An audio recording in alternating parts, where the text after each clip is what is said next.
Welcome to the Miracle Network's Wednesday meditation. I'm so glad we're all here together. If you're on YouTube, don't forget to click the subscribe button below to receive updates and notifications. Today we're joined by Emily Perry, who will lead us in meditation. Then we have 20 minutes of silence. After that, we open it up for sharing, and we end at 10:45. Over to you, Emily. Thanks, Dan. I want to be where you look like you are. Yeah, tropical location. Well, hi, everyone. As I was saying before we hit record, it's so nice to be back with you. It's been a minute since I have done a morning meditation, and it's lovely to be here. It's also lovely to be here while I'm in the UK because it's 10 a.m. now versus 5 a.m. when I normally do these things from the States. So I wanted to talk to you today about one of my all-time favorite lessons in the workbook of A Course in Miracles. I don't think I've talked to you about this before, but it is from lesson 20. I am determined to see. And when you go through the workbook, I think we all know it's so easy to just get into the pattern of zooming in on what each day's lesson says and what each day's practice calls for. But a few years ago, Robert and I recorded the workbook of the course in the studio, and it was a process of reading a lot of lessons over the course of a few days. And that experience gave us a really unique opportunity to zoom out and take a fuller picture of what themes are in the workbook. And as we were reading the lessons for the audiobook, one of the things that I noticed is that the workbook has a lot of what I call theme clusters, meaning it has a lot of lessons that reinforce the same idea over a series of days. And so, for example, there's a cluster of lessons 42 through 47, where the idea of God is repeated over a succession of days. So God is my strength, God is my source, God is the light, God is the love, and so on. And there's also a cluster of lessons from 98 to 100 that talk about our function in the world. And there are many little forgiveness clusters in the workbook and so on. But what I didn't realize at the time and has been so striking to me now is that the largest cluster of lessons in the workbook occurs right at the very beginning, and it relates to the idea of sight. It relates to the idea of how we see. And just as we get started here, I want to take a moment and I want to read the titles of the early lessons to you that have the word see or seeing in them, because I think it gives you a sense of just how serious the course is about this idea. And as a prelude to our more formal meditation, there's quite a few of these. And so I'd ask you to close your eyes, if you like, as I read these to you, and really take in how much the course is focusing on this idea of sight and how it wants us to see. So we'll pause for just a moment before I read these. You can just take a deep breath. So the course starts right out of the gate with lesson 1. Nothing I see means anything. Lesson 2. I have given everything I see all the meaning it has for me. Lesson 3. I do not understand anything I see. Lesson 7. I see only the past. Lesson 9. I see nothing as it is now. Lesson 12. I am upset because I see a meaningless world. Lesson 17.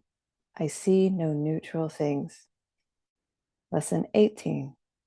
I am not alone in experiencing the effects of my seeing. Lesson 20. I am determined to see. Lesson 22, what I see is a form of vengeance. Lesson 23, I can escape from the world I see by giving up attack thoughts. Lesson 27, above all else, I want to see. 28, above all else, I want to see things differently. 29, God is in everything I see. 30, God is in everything I see because God is in my mind. 31, I am not the victim of the world I see. 32, I have invented the world I see. 33, there's another way of looking at this world. 34, I could see peace instead of this. 36, my holiness envelops everything I see. 42, God is my source. I cannot see apart from him. And 44, God is the light in which I see. So you can open your eyes. I know that that was a lot, but it was intended to make a point. I hope you can feel how much he really wants us to see right from the beginning.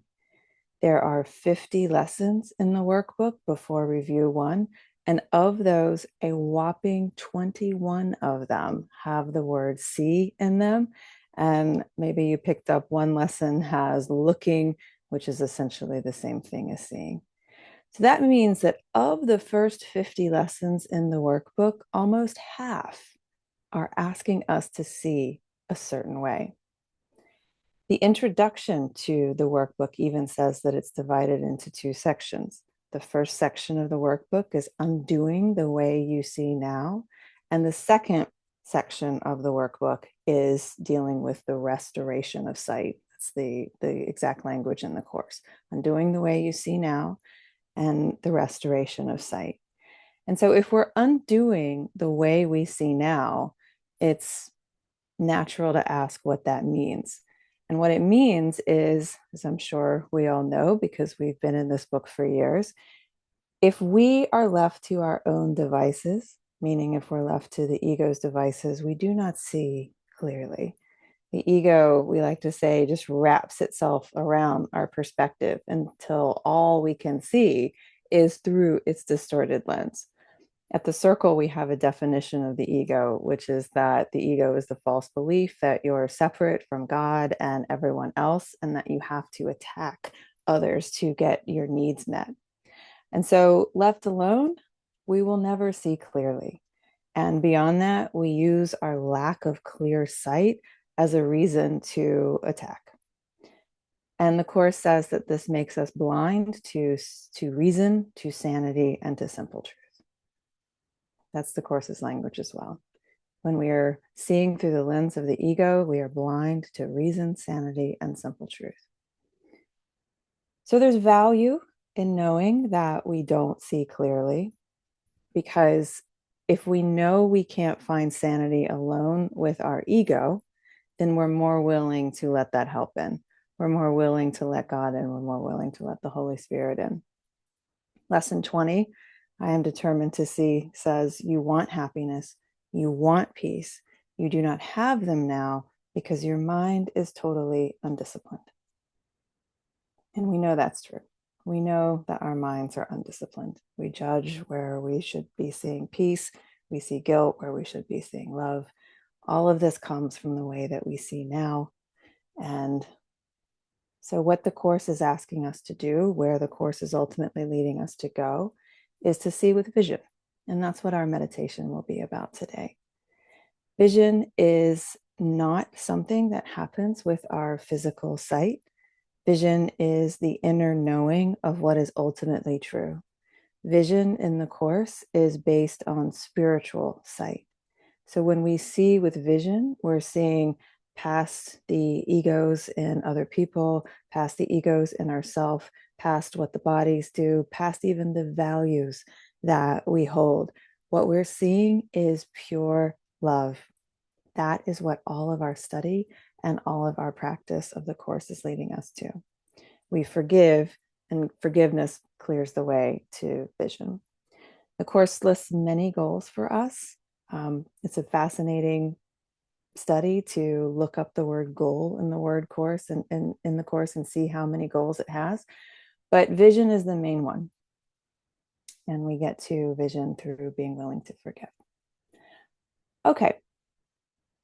So, lesson 20, I am determined to see. So that's what we're going to focus on today, that determination, that all of those old egoic patterns that we've carried around for far too long are going to bounce off our willingness and our determination to see. In lesson 20, it says, in your determined to see is vision given to you. So let us be determined to see. Let us know that when we want true perception, above all else, it is given to us. And let's imagine in our meditation today how our days and how our life could be different if we were determined to see. So with that, I'll go ahead and we'll begin our meditation portion. If you could ring the bell when it's over, I never know how much time I have. So if you could alert us to when it's over, that would be so helpful. All right, so let's settle into our comfortable position. Take another deep breath. Just allowing our bodies to relax. Allow your awareness to settle in to this present moment, which, as we know, is the only moment there is.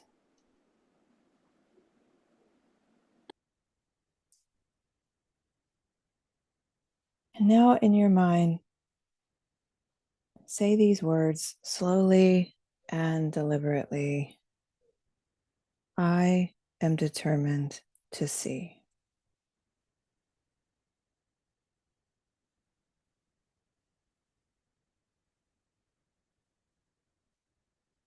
And say it again with confidence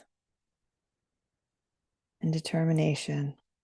I am determined to see.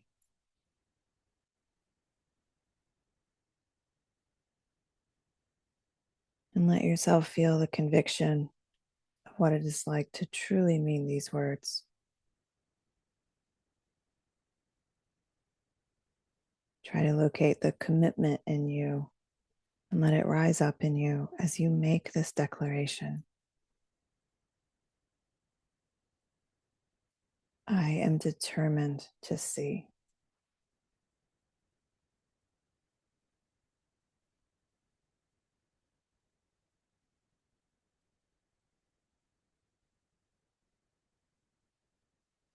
And now let's realize that we currently do not see. Our current perception is clouded by our judgments. It's clouded by our fears, clouded by our past experiences that we carry into the present and thus program our future to repeat the same old cycles that have made us blind. And this blindness is our whole problem. We do not see as God created us to see.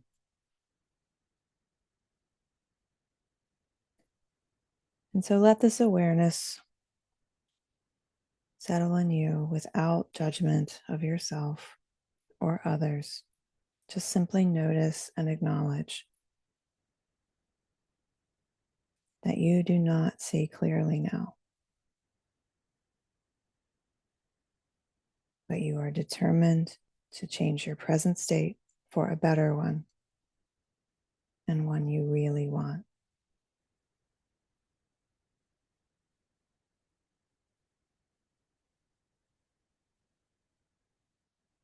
And so again, say to yourself, I am determined to see.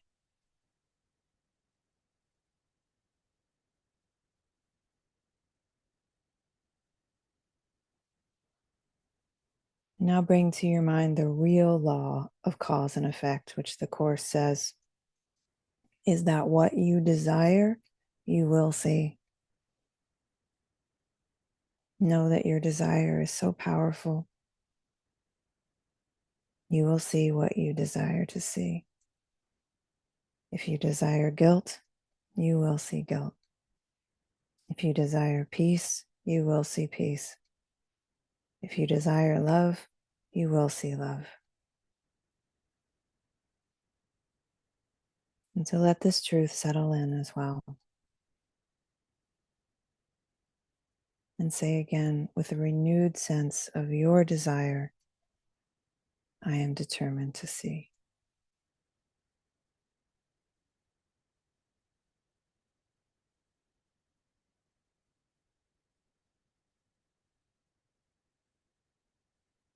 Remembering, as the Course says, you are God's Son. You have all the power in heaven and on earth. And your will is powerful because it is one with God's will.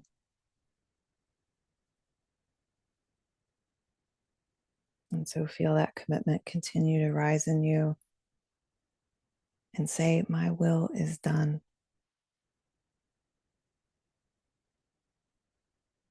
If I am determined to see, vision will be given me.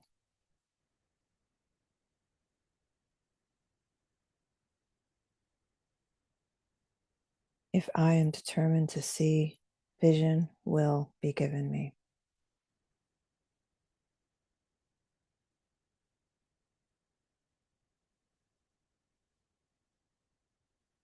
And feel your determination becoming that quiet, unwavering light within your mind.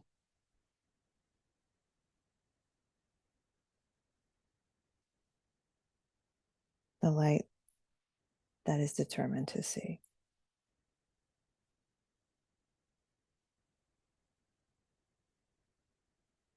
Imagine what it would be like for you today and every day if you saw with only love, if you saw with only gentleness, if you saw the world with peace. How differently would your day unfold with vision rather than judgment? And I'll leave you with that to meditate on for a few minutes.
Open your eyes and come back into the room.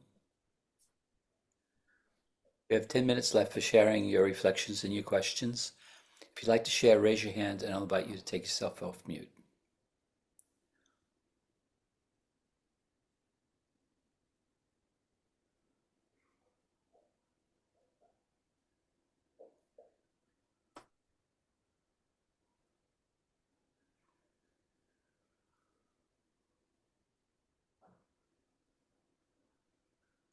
Lottie.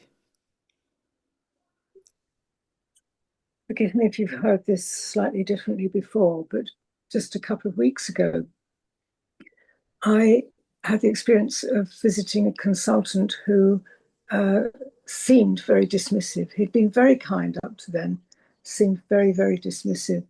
And I came away feeling quite abandoned, almost hurt. And I was a bit tearful for a couple of days. And mostly the tears came when people were kind to me. So I was kind of missing his kindness. And then I realized, with the help of today's lesson, actually, which is I can choose the joy of God instead of pain. And it's about vision. I could see that I was putting the obstacle there, and I also wanted to be different. And when I saw that it was me that needed to change, and that the obstacle was my interpretation, my perception of what had happened, I suddenly felt very much cared for and very happy again.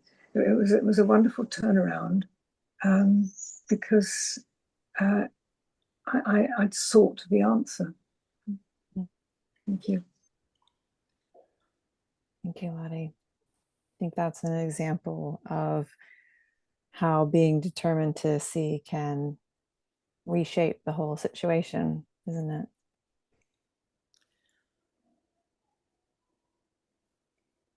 Lottie, I wanted to ask you a question. How has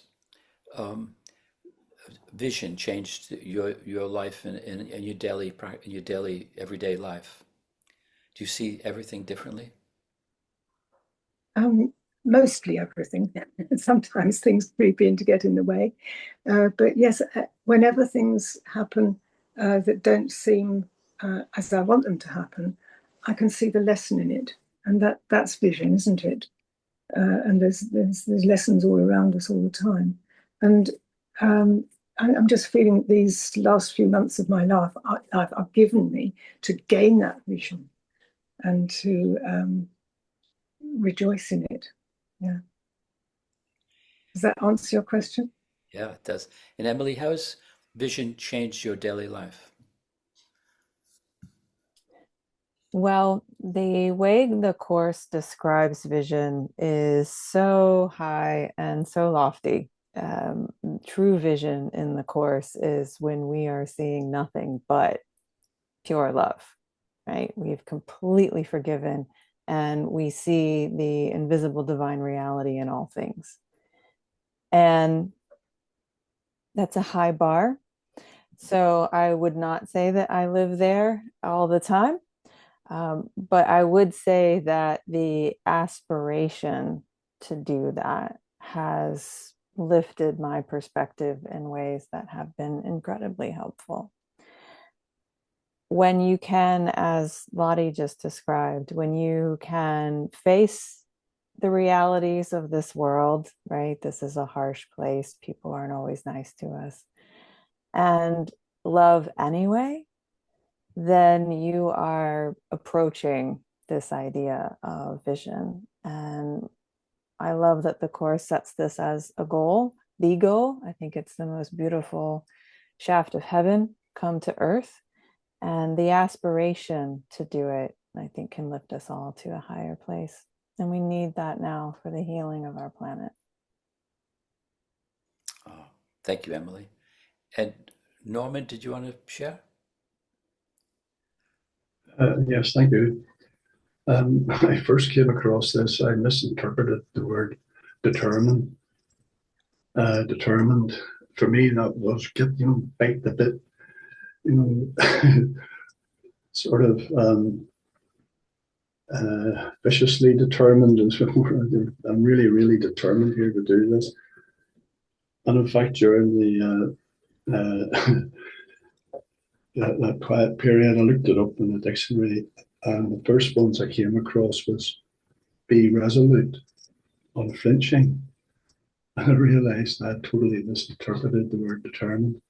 So goodness knows how long that determination of mine has held me back for so long. But that's just my little problem. But over the years, I have mellowed, and just last year, I've told this story before, so I'll shorten it. I was at a dinner, and when we were waiting for the meal, I put labels on a few people, just from their reactions, my reactions to them. And after the the dinner, the speeches started, and it happened to be the last speaker, and we were at tables, round tables. So then I had my back to them. So I turned around so that I could see them and listen at the same time. And it made no sense to me whatsoever. It was just seemed to be a rambling of words without meaning, which meant I couldn't judge it. And when I turned around back to the table again, the three people that I had judged had changed into spirit with just a faint outline of a blue. I called it ice blue, but I've changed it now to neon blue. It's a bit warmer. And of course, it didn't last. I just blinked the eyes and they're back to normal. So then that came to mind again. So I think, oh well, I held myself up, but now just that, the misinterpretation of that word, you wouldn't think it could have that effect, but it did. But now I can understand it much better. It determined in the sense of being resolute, don't give up. And I'd be tempted to give up a few times. But the reward of actually seeing with open mind and an open heart what we actually are, way out judges the mistakes that made getting there. So thank you very much. Really appreciate it. What an experience. That actually sounds closer to how the Course defines vision, where you're seeing the invisible divine reality, the invisible holiness, equality, and worth of all things past the body. That sounds very close to the Course's experience of vision. So what a beautiful thing to have. And it's actually very common to have these kinds of experiences. When we first started talking about vision at the Circle 25 years ago, I wasn't around at that time, but Robert did an article on vision and described it as I've described it here. And so many people wrote in and said, oh, that's what happened to me at the wedding. That's what happened to me in the airport. That's what happened. So this is very common. It's not unusual. So it's beautiful when it happens. So. Okay, who'd like to share?